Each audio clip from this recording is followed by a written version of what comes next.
প্রায় শেষের দিকে বিপিএল 2025-এর আসর। আর মাত্র 3টি ম্যাচ বাকি রয়েছে, কিন্তু কেমন হলো এই 2025 সালের আসর? কতটা জমকপূর্ণ হলো?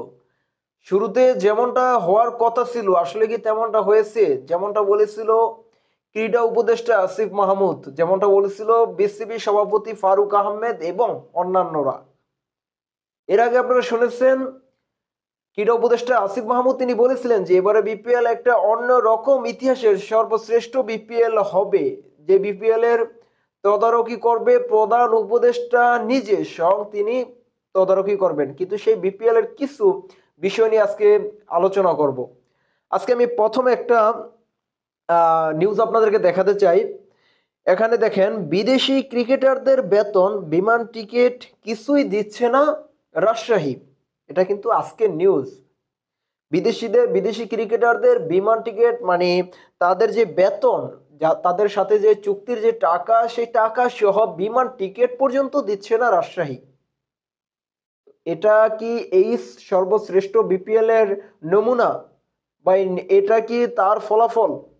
যে রাজশাহীর ক্রিকেটাররা এর আগেও দেখেছি ম্যাচ বয়কট করেছে, বিদেশি প্লেয়াররা ম্যাচ বয়কট করেছে। তারা তাদের যে পরিমাণ টাকা দেওয়ার কথা ছিল, টাকা কোনো এক টাকাও তাদেরকে দেয় না, এবং কি এমনটাও শুনেছি তাদেরকে টিম হোটেল থেকে বের করে দেওয়া হয়েছে।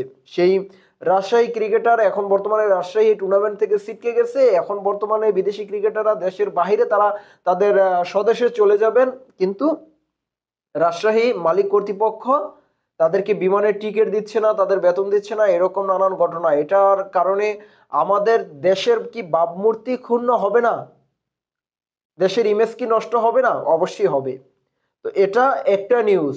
এরকম আরো নিউজ রয়েছে, যেখানে আজকে আবার বিসিবি সভাপতি ফারুক আহমেদ তিনি বলতেছে, আমি ডেলি ক্রিকেটের একটা নিউজ আপনাদেরকে দেখাচ্ছি, যে ফারুকের পাল্টা প্রশ্ন, আগে তো রাজা ছিলেন 16 বছর, তখন কেন এত সমস্যা ছিল?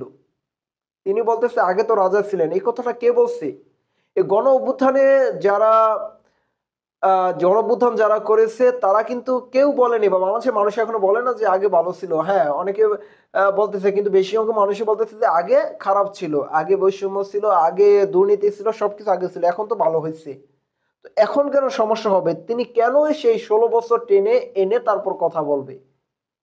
16 বছরে যদি নিয়ে কথা বলার জন্য তো ফারুক আহমেদকে বসানো হয়নি। ফারুক আহমেদকে বসানো হয়েছে 16 বছর থেকে বেটার কিছু করার জন্য, যেখানে বিসিবি সভাপতি নাজমুল হাসান পাপনকে সরিয়ে, বা নাজমুল হাসান পাপনের পদত্যাগের কারণে বিসিবি সভাপতি হিসেবে নিয়োগ দেওয়া হয়েছে ফারুক আহমেদকে, বিগত পাপন অধ্যায়ের থেকে ভালো কিছু করার জন্য। কিন্তু সে কেন এসে সেই 16 বছরের নিয়ে খোঁচা দিবে, খোঁচা দিয়ে কথা বলবে? তো এটা নাম্বার ওয়ান। তারপর আরেকটা নিউজে আসি আমি।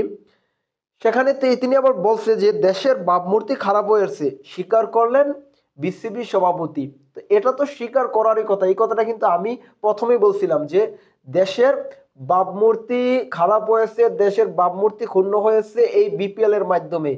ইতিহাসে সর্বকালের সর্বনিকৃষ্ট বিপিএল হয়েছে এবার। এই যে এখন বর্তমানে যে আমাদের দেশের ভাবমূর্তি যেভাবে ক্ষুণ্ণ করা হচ্ছে, দেশের ইমেজকে যেভাবে নষ্ট করা হচ্ছে।